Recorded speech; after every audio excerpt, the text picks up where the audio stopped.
Paul McCartney is well recognized for his talents and overall contributions to music. This sounds questionable to say out loud, but there is one area in which I consider him underrated. In my opinion, Paul McCartney was kind of the utility player in the Beatles.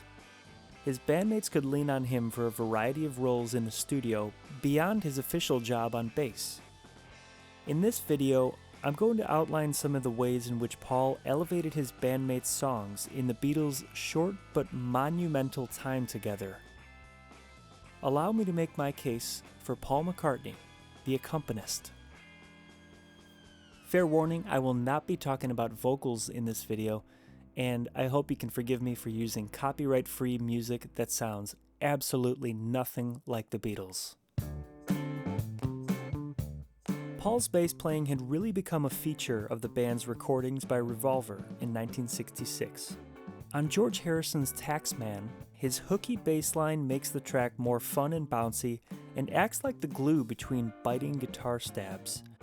George was the band's official lead guitarist, and this was his song, so I consider it a selfless and creative move to let Paul take the solo. It's a wild, fiery performance that really takes the track up a few notches. When the Beatles quit touring in 1966, the band stood at the edge of a new frontier with a John Lennon song called Strawberry Fields Forever. It needed an iconic intro, and Paul delivered, using the flute setting on a fairly new instrument at that time, the mellotron. It's a haunting sound and part, sensitive to a vulnerable song drawing from John's childhood in Liverpool. In addition to his usual bass playing, it's apparently Paul contributing those guitar licks and the pounding quarter note piano in the song's outro.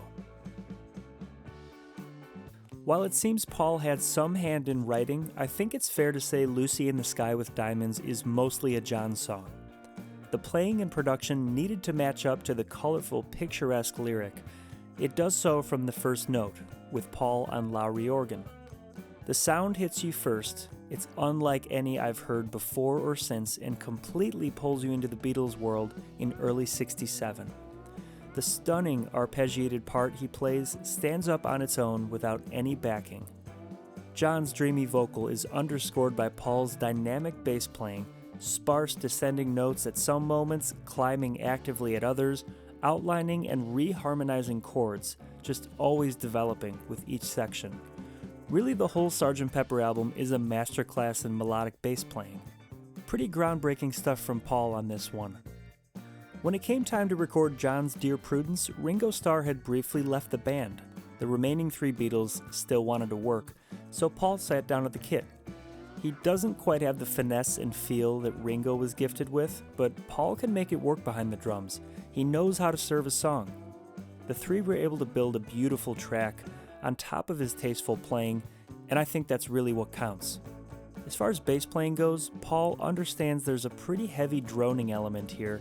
He brings that out in kind of a slinky, characteristic way, dancing between low root notes and a descending pattern higher up on the neck.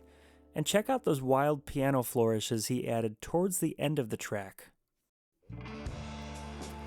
What is the first thing you notice when this song comes on? For me, it's that piano lick. That's Paul applying an unusual rhythmic pattern to a melody that loosely follows George's vocal. There's a sense of urgency, almost letting you know a great song is underway.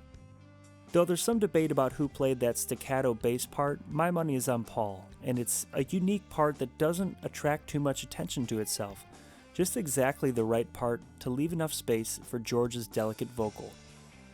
That leads me to my final example. To me, a good accompanist is someone who does the job that needs to be done. While a lot of examples I'm highlighting in this video are hooky and unusual, sometimes it's best to lay back and take a more subtle approach. In the case of Here Comes the Sun, Paul's bass isn't particularly busy. He knows his bandmate has another winner of a song, and he knows not to get in the way. There's enough going on between George's vocal and guitar playing and Ringo's characteristic feel and fills. Paul is the perfect middleman between those elements, using the space, locking in with the kick drum, and helping to drive the performance along. I think it would be hard for anyone to watch Paul McCartney work in the Get Back movie and not think, this guy is a musical force. He knows how to get what he wants for his songs, and I think he worked hard to support John, George, and Ringo in the studio when they had one. The only evidence I need is in the music. Thank you for watching, and please do check out the links below for some actual Beatles music.